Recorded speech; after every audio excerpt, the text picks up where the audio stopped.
Hey, what's up guys? It's Reed Young for transformpoker.com. Today I'm going to be reviewing a hand about donk betting. So for those of you who don't know, donk betting is just leading into the preflop raiser. And it's gotten the name from kind of back in the day when usually only weak players would do it, and about always they would have a weak hand when they would do it. These days, however, it's definitely part of a balanced game plan, because there's going to be a lot of boards that hit your range as a preflop caller harder than your opponent's range, who is the raiser.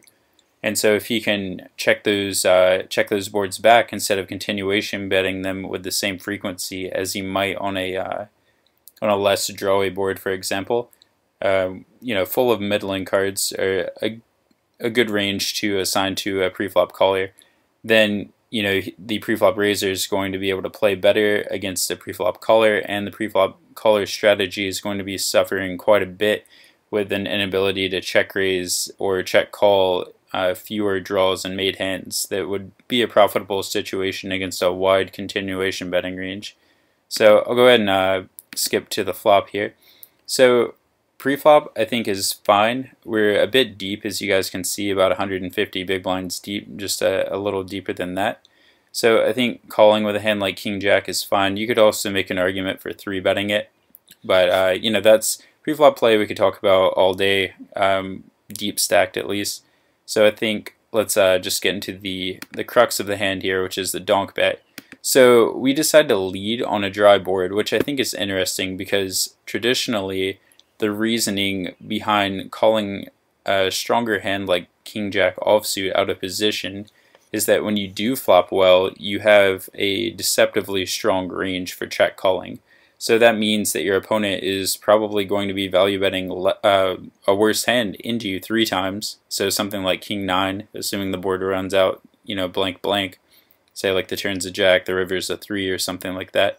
I would expect a good opponent to be betting King 9 3 times for value a lot of the time, and trying to put us to a close river decision for the times we have a hand like Ace Jack or Ace 9 suited and maybe turn a flush draw, something like that. So with King Jack to lead here, it's a bit counterintuitive because we called preflop kind of imagining this scenario, or probably imagining this scenario, that we would be able to check call and have a deceptively strong range. So when we lead, a good player is probably going to think, well, this is a board I would continuation bet about always. So for him to lead here is kind of strange. Like, it doesn't really represent many hands. So because checking a king or a similar type of made hand almost always induces a bluff from the button, leading a hand doesn't make that much sense unless we know our opponent is apt to bluff raise. And especially deep, it seems even fishier. So here we kind of go for a confusing play, a play that we think will be confusing to our opponent. We lead and expect him to bluff raise with a very wide range of hands. So we go ahead and do that. Then he raises, so we just call. I think 3-betting to get in 150 big blinds this deep is not a wise play. And the only reason you would 3-bet such a weak hand as King Jack is if you thought your opponent was going to be 4-bet bluffing the flop extremely often, and that you would be able to make a good turn decision if you didn't go all in on the flop.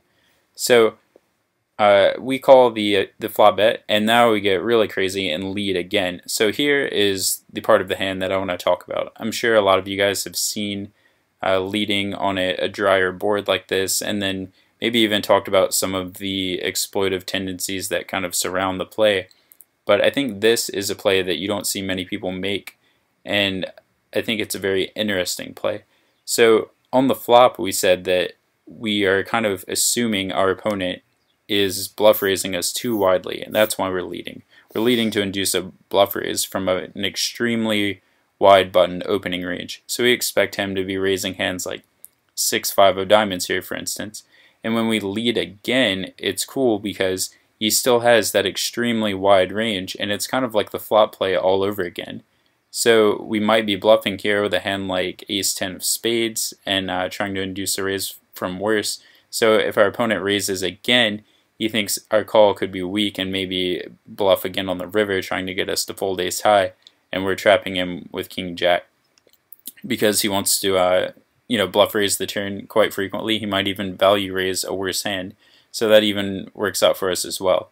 So kind of a crazy play. We're definitely assuming a lot on our opponent, but if you find the right player type, you can really take your marginal hands like this and turn them into huge value winners for you.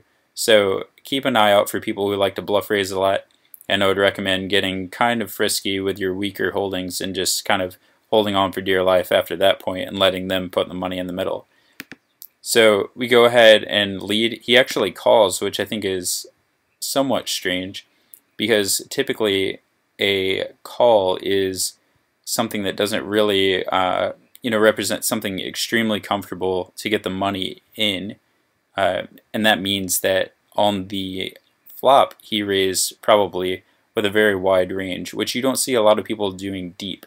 So to me, that would make his hand range weighted more toward ace highs that he just decided to bluff raise on the flop, or some sort of draw that he's now deciding not to raise on the turn. In my experience, a lot of people will actually just go ahead and raise the draw on the turn because they don't want to be led into and just have something like 7 high on the river. So I would say probably, for most people in this situation, roughly 70% of their range would be ace highs or a pair of kings, something similar to that, and then 30%-ish would be draws. So on this river, I don't think check calling would be a good play against a lot of people. Against some people, maybe it would be, but I just think his range is too strong now to check call by default. You just won't run into enough bluffs. So actually it goes check check, and our opponent, let's see if we can see it here. Yeah, he has ace-6 of diamonds. So interesting that he did not value bet the river, but I think that reinforces the thought process on the turn. So we're representing a polarized range. Meanwhile, we have a kind of middling hand, and we're trying to get our opponent to react by bluffing what he probably views to be too wide of a range. As it is, we actually had him trying to call us down with ace high. So it definitely worked. And if you guys enjoyed this video, go ahead and hit that like button and comment about different leading scenarios that you might want to see in future video reviews. And give me your thoughts on this lead. I think it's a cool turn spot. Alright, I will see you guys next time.